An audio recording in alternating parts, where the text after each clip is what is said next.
การแนวกินของเฮาน่ะติจักสิกินหยังแต่ละมื้อแต่ละเว้นแต่ละเดะนั่นนะก็ส่วนแม่บ้านอีนางติ่งก็บอกว่าอยากกินแนวตำเผ็ดๆแนวมันสิสวงอีหยังเนาะสวงเพิ่นว่านางก็จมอยากมาหลายมื้อแล้วเพราะว่าจังได๋ติก็บ่ได้ออกโอเพิ่งสิบ่มีโอมาก็มื้อนี้ล่ะพอออกโอประมาณ5:30นั่นนะก็ว่าสิไปตลาดไปหาซื้อแนวมาเฮ็ดให้แนวอยากเนาะกินให้นางว่าซั่นแล้วก็ส่วนแม่บ้านได้เน้นย้ำว่าถ้าไปตลาดนะก็ซื้อปลาหมึกกับซื้อกุ้งเด้อว่าสิเฮ็ดตำซั่วหรือว่าตำทะเลให้กินว่าซั่นว่าจักสิออกมาเป็นแบบใดรูปร่างหน้าตาก็ส่วนที่ผมที่กำลังจะเลิกการเลิกงานเนี่ยก็มาเก็บข้าวเก็บของในห้องพักซะก่อนว่าซั่นแล้วพอแต่ครบเวลาเลิกงานแล้วก็เฝ้าย่างทีรีมาโลดว่าซั่นสิบ่เป็นหยังได้พ่อพี่น้องว่ามองจอดรถกับมองเฮ็ดงานข่อยมันละไกลกันซะเหลือเกินเด้เพราะว่าจังได๋ติระยะทางที่ข่อยย่างเนี่ยประมาณ1กิโลโดยตรงเด้พี่น้องก็ในใจเนี่ยก็คิดว่ามันก็กวางคือไก่ห่ามันแต่เฮ็ดเวียกเมิดมื้อเฮียก็บอกเด้แต่ว่าบัดสิออกบ่ออกบัดย่างกลับมาหารถเจ้าของกลับไปหาห้องนี่นะโอ้ยคนดีจังวะ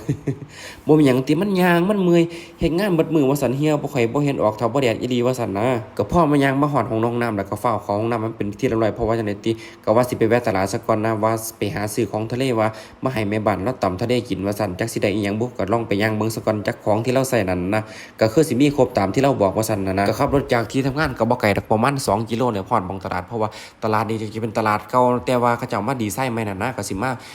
าถ่ายคลิปให้เบิ่งเนี่ยเพราะว่าจังได๋ติแต่ก่อนตะกี้มันก็สิเป็นพื้นถนนแล้วก็มีขรุขระลูกรังนะแต่ว่าเดี๋ยวนี้พี่น้องมันเฮ็ดทั้ง 4J แล้วก็เซเว่นก็อยู่จุดประสงค์หม้องเดียวกันเด้มันละสะดวกสบายมากเลยนั่นนะก็บ่ว่าสิเป็นพื้นที่จอดรถหรือว่าสิ่งอำนวยความสะดวกหรือว่าห้องน้ำห้องท่าก็เพอร์เฟกต์เด้นี่ก็จะเป็นส่วนของเซเว่นแล้วก็หม้องจอดรถจอดลาเนี่ยก็สะดวกสบายเด้แต่ว่าหน้าตลาดนี่ติสิมีแบบว่าลานจอดรถนั่นนะก็สิเป็นพวกมอเตอร์ไซค์แหน่หรือว่าก็สิเป็นรถปิกอัพเป็นจอดตามเลนเจ้าของแล้วก็ตลาดสินค้าเนี่ยก็จะเป็นล็อกไปอย่างดีเด้เพราะว่าผมเคยมาซื้อของอยู่นี่แล้วว่าสิ่งทุกอย่างอยู่นี่มันก็พอโอเคราคาก็พอประมาณเพราะว่าสิเป็นผักตั้งต่างยาปูปลาเด้แต่ว่าตัดภาพมาข่อยย่างไปยังมากกว่าก็บ่พอนี่เลยนี่เขาอันนี้หยังว่าปลาซอยแล้วก็ปลาเขาอีไทยบ้านเฮานะผมก็คิดว่าซื้อมา1กิโลในราคา50บาทก็ว่าสิมาคั่วดีๆแล้วก็สิเอียบไว้ไทยแม่บ้านทอดนั่นนะก็ย่างไปย่างมาตั้งว่าหลายหรอกย่างไปย่างมาก็บ่พอสิ่งที่แม่บ้านเราบอกว่าซั่นว่าก็สิบ่เอาหลายก็สิเอาประมาณอย่างครึ่งกิโลก็สิปลาหมึกครึ่งกิโลแล้วก็สิกุ้งโลนึงก็สิได้ประมาณจัก14-15ตัวแล้วพี่น้องเพราะว่ามันเป็นกุ้งไซส์แบบว่าราคากิโลกรัมละ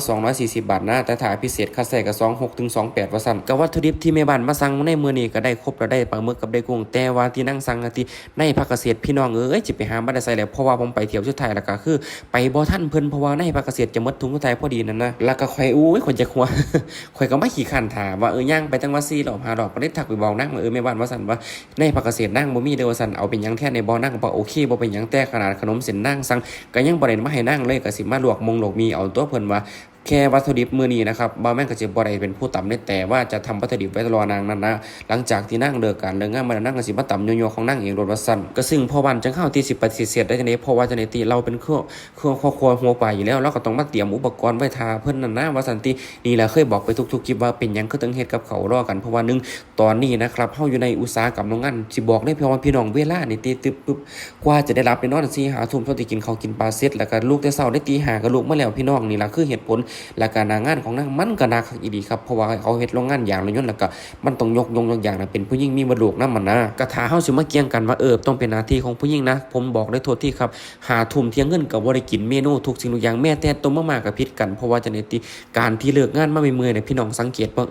ถ้าเลิกงานมาเมื่อยปึ๊บจะบ่อยากเฮ็ดอย่างนั้นกินผู้ลังคนเด้ผมสิบอกได้ปึ๊บก็สิไปซื้อกินอย่างเดียวแต่ว่าซื้อผมขอบอกโทษที่มันบ่แซ่บล่ะมันก็แบบเปลืองมากเลยในเส้นเปียงโดยประมาณแต่ว่าอันนี้ผมก็จะถ่ายคลิปไปเบิ่งผมว่าโดนๆผมกินเทื่อเด้อเพราะว่าแม่บ้านก็จงมาอยากตำทะเลนะก็นางก็บอกว่าบ่มีหยังดอกว่าซั่นว่าก็ให้เตรียมวัตถุดิบไว้รอเพราะว่ามันสิสะดวกสบายแล้วก็ง่ายต่อการเฮ็ดนั้นนางกลับมานางก็สิมาตำยั่วๆตำบักพริกแล้วก็จะปรุงเครื่องของนางเองนางบอกว่าจังซั่นนะแต่ว่าส่วนผมก็มีหน้าที่จังซี่ล่ะก็เฮ็ดไปท่านางจังซี่แล้วทุกๆอย่างอันไหนที่พ่อซอยเหลือนางได้ก็สิเฮ็ดตามใจนางนั่นนะเพราะว่าจังได๋ติมันสงสารกัน1เฮ็ดงานเมื่อยๆแล้วก็2คนนึงสิมานั่งท่ากินมันก็บ่แม่นแนวนะมันบ่เป็นปัจจัยของผมอยู่แล้วเอาบัดนี้ก็พอได้กุ้งแล้วก็นำกุ้งเฮานี่แหละครับมาล้างทำความสะอาดดีเลยโดยเฉพาะกุ้งนี่ก็สิมาปอกเปลือกหรือว่าเขามาแกะคราบมันหนองลอกเสียมันออกแล้วก็สิมาเอาอีหยังเขาบอกว่าเส้นได้ทั้งนั้นนี่บ่ครับเส้นได้ดำๆนี่ออกทาผู้ใดเฮ็ดแบบว่าตำปลาทะเลหรือว่าตำกุ้งสดนี่ก็เอาโซดามาใส่แล้วแต่ว่านางนี่ก็สิลวกนะกับข้าวกับปลาเขาสิมีสำเพ็จแล้วก็สิเป็นทอดปลาเนี่ยก็สิเป็นตำ บักฮุง